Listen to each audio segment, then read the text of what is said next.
देखो बेटे, अब हम आपका जो नेक्स्ट टॉपिक लेके चलते हैं वो हमसे कहते हैं टॉरी सिलीज थ्योरम।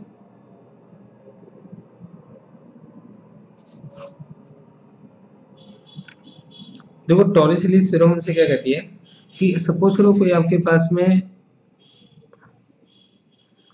कंटेनर है और इस कंटेनर में आपके पास कोई लिक्विड भरा है। अब आपके पास में एक ऑरिफिस है जिसमें आपके पास इस ऑरिफिस की हाइट आपके पास स्मॉल एच है और इसके ऊपर की जो हाइट है वो आपके पास, चलो इसको एच डैश कहते हैं, इसको स्मॉल एच कह देते हैं आपके पास। ठीक है। अब देखो यहाँ से यहाँ पर एक होल है, तो ये लिक्विड आपके पास यहाँ से बाहर निकलने की कोशिश करेगा। तो लिक्विड जब बाहर निकलेगा तो लिक्विड की वेलोसिटी कितनी होगी v। इस जगह से लिक्विड जब नीचे आना शुरू होगा तो जो उसने अपनी पोटेंशियल एनर्जी को लूज किया होगा वो सारा यहाँ इसकी काइनेटिक एनर्जी में कन्वर्ट हो जाएगा। तो इसकी जो पोटेंशियल एनर्जी लिक्विड की थी वो थी mgh, और जब ये बाहर निकला तो कितना हो चुकी होगी वो हाफ एम स्क्वायर। वो जब तक यहाँ से बाहर निकलता रहेगा उसकी वेलोसिटी हमेशा कांस्टेंट रहेगी, क्योंकि आपके पास पता ही है आपका कि जो आपका जितना मास ऊपर से नीचे आएगा कम होगा उतना ही मास आपके पास में बाहर निकलेगा। तो उस मास की पोटेंशियल एनर्जी और उस मास की काइनेटिक एनर्जी आपके पास सेम रहेगी, पोटेंशियल एनर्जी ही काइनेटिक एनर्जी में कन्वर्ट होगी।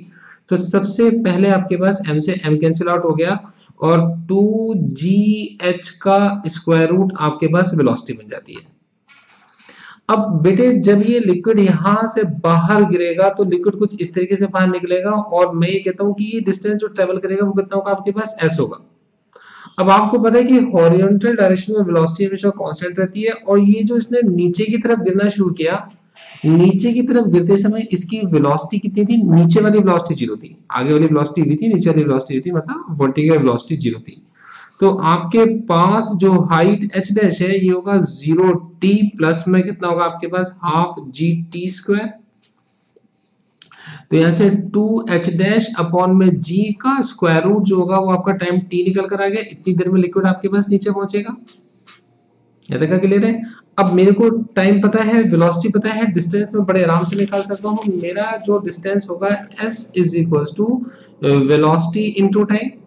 मेरी वेलोसिटी है रूट के अंदर 2gh, ठीक है बेटे, और मेरा जो टाइम है वो है मेरे पास रूट के अंदर 2h डैश अपॉन जी, रूट के अंदर 2h डैश अपॉन जी।